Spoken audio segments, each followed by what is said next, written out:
Hello guys, మనం తన్మయ్ బర్త్డేకి gift pack చేద్దాం. ఇందాక నేను తన్మయ్ జూడియోకి పోయినాం. పోతే అక్కడ కొన్ని జ్యువెలరీ తీసుకునే. తన గిఫ్ట్ అదే అని తనకు తెలుసు. ముందే నేను అక్షిత సిల్వర్ బ్రాస్లెట్ కొన్నాం. అది దానికి తెలీదు. గిఫ్ట్ ఓపెన్ చేసేటప్పుడు ఇదంత ఇట్లా లోపలికి పెట్టి పెడతా. ఇది చూద్దాం తన రియాక్షన్. లెట్స్ ఇక్కడ ఉంది నరుకు నరుకు.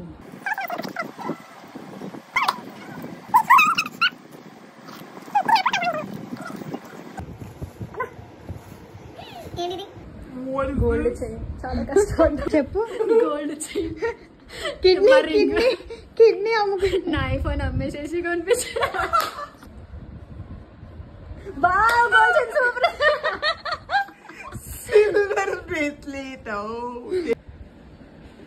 Happy birthday Tanmay. Thank you guys.